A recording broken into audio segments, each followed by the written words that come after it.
everyone, how you guys doing? We're back for the third edition of the DT Sports Report. I'm John Arnold, here as always with the man with no hair, Alex Ybarra. Got a lot of exciting things to talk about. We're going to break down Tech's win against Kansas this week, talk a little Tech baseball. They're continuing their West Coast swing. Lady Raiders basketball played against OU this week and got a game coming up on Saturday. Take a look at all the other sports, softball, golf, see what's up, and we'll even talk a little NFL. Terrell Owens, maybe making an opening for Michael Crabtree at the Cowboys. That's what some people are saying. But Alex, like we said, we want to start off with Tech basketball. Alan Voskuhl on senior night had a great game.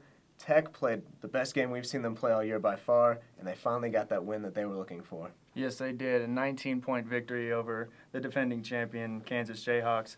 Kind of surprising. I didn't think it was going to be that lopsided of a win. However, I did think that Texas Tech would get that final season-saving victory, one that they could look back on and smile after they've seen all those losses earlier in the schedule. And you saw the happiness, you saw the satisfaction from Pat Knight and those seniors in the post-game press conference. And you couldn't help but feel happy for this team because you've seen them time and time again get to that point where they can win a game. They could beat Texas. They had the opportunity to beat Oklahoma, but they didn't do it because they could not get over that hump. And finally, the one thing that they needed to shove them over that mountain was senior night. And you did call it in our Red Raider podcast. I will say that you're on the record as picking Tech. Pretty impressive, but I don't think anyone saw what Alan Voskuhl was going to do. Yeah, I don't think anyone saw a 19-point victory either, or Tech shooting 15 of 27 from three-point range. I mean, Coach Bill Self for Kansas said after the game that he thought Texas Tech was playing a game of horse, and it sure did look like that with some of the shots that Alan Voskuhl was dropping in there. And I really liked the way that he went out, those final minutes that with the crowd yelling his name and just chanting him and telling him to shoot it one more time, and he gives a stutter step and then pulls up from like 28 feet and just drains it. An amazing shot, an amazing performance. But Allen wasn't the only player that played well. Pretty much every Tech player had a good game, but in particular, Mike Singletary put up big numbers with a double-double and just brought a lot of enthusiasm to the team. Singletary with 18 points, 10 rebounds, really did a good job of neutralizing Cole Aldrich on the boards, particularly the offensive boards for Kansas. Aldrich was coming into the game with 14 double-doubles on the season. He was doing a great job of getting on those boards and helping his team out. But at the same time, Singletary came in with a mission. He wanted to help these seniors go out with a big win on senior night, and he did just that, pulling down 18 points and 10 rebounds. Good game all around for Texas Tech, and you have to say, look to build on it. They still got the game against Iowa State. I don't know about that. What do you think? I think Texas Tech's going to go in there and win. I think this confidence is a big boost for them, but also, you have to look at Iowa State. It's their senior night, so they're going to be looking to do a little bit of what Tech did to Kansas. And Hilton Coliseum is never an easy place to play in the Big 12. Iowa State isn't the strongest team in the conference this year. A tough road game, and Tech always has a tough time on the road. And as one Texas Tech team runs their season down, another season starts up. Tech baseball started off 5-1, as we spoke about last show. A really good start, a lot of optimism. People thought they were going to do really well. Went on this West Coast swing that we did know was going to be a tough stretch of games on the West Coast. A lot of good competition out there.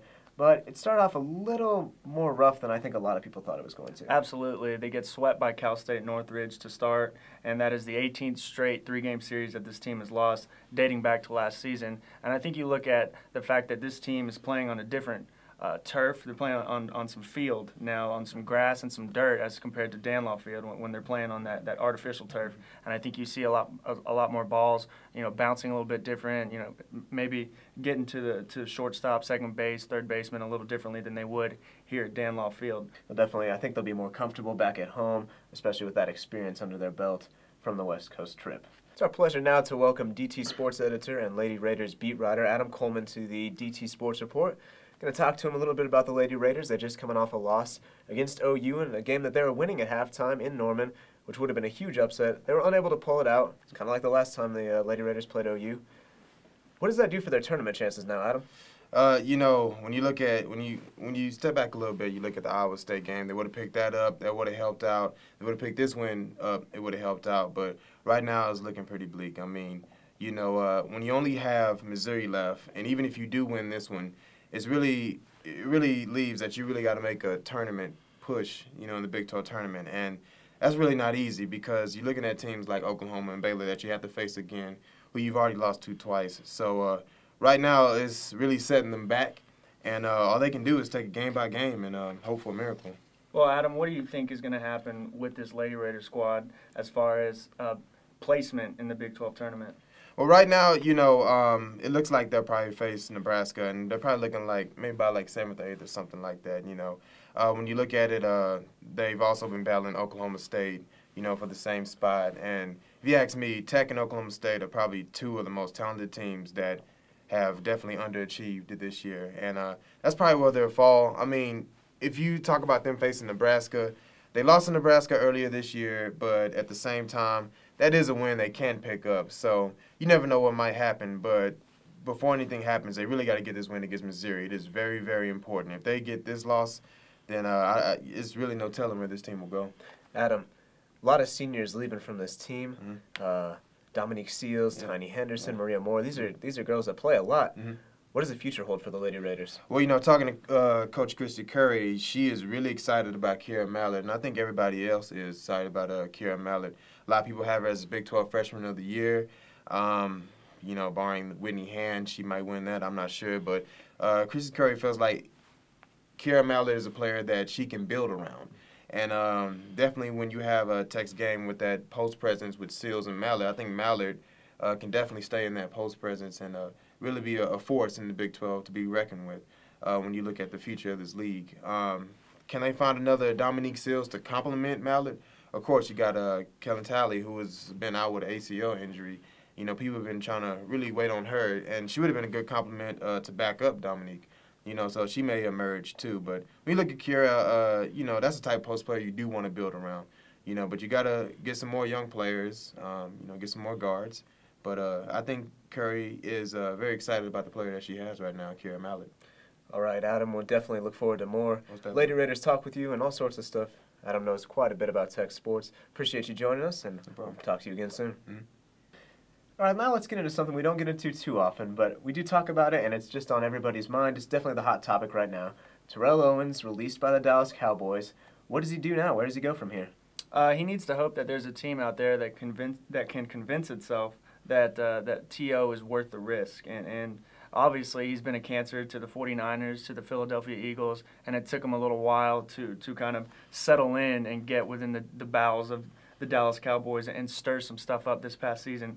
So basically, there's going to be a team out there that will take a chance on him. But as of right now, I mean, it's up in the air. I can't predict where he's going to go because I don't know who is crazy enough to take a chance on a guy like him. Right, but T.O. is one of those players that, as much as the circus that he brings, as much media attention and craziness that will happen with T.O., he's too good of a player to be sitting on the sidelines. And like you said, an NFL team will pick him up. Who's it going to be?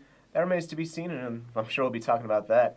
Word around Lubbock and just maybe things that fans are throwing around is that maybe the Cowboys are positioning themselves to draft Tech receiver Michael Crabtree. Think it's true, or you think it's just fans? That's just hearsay. I don't. There's no validity to that. I don't know how the Cowboys would try to trade up. I know Jerry Jones has done some crazy things like that, but I think Crabtree's going to go somewhere else. I don't think the Cowboys are going to draft him. All right, we'll definitely see that. That's coming up here in April. I'm sure you'll hear a lot about that coming up from us and from everybody else. We did get an interesting piece of viewer feedback from the last show. My dad sent us a letter, my father, who of course said some very nice things about the show, but he did graduate from the University of Kansas. He said, "I don't think your Red Raiders will have a chance against my Jayhawks." I think you were wrong, Dad. Most of the time, Father knows best, but if you guys want to tell us what you think, give us some predictions, give us something to talk about, dtonlineeditor@gmail.com. We'll check it out, talk about it on the show, or send you an email back. We'd love to hear from you, and we appreciate my dad for being a good sport, writing in, and I'm sure that next time Kansas beats Tech in any sport, he'll be sure to let me know about that. I'd like to thank you for watching, thank Alex, as always, for joining me, and thank Adam Coleman for joining us and talking Lady Raiders. We'll be back next time to break down all the latest in Tech sports. Also, thanks to Trey Lightco, our producer, does all the lights, sound. We love that guy. You guys take care, and we'll see you next time.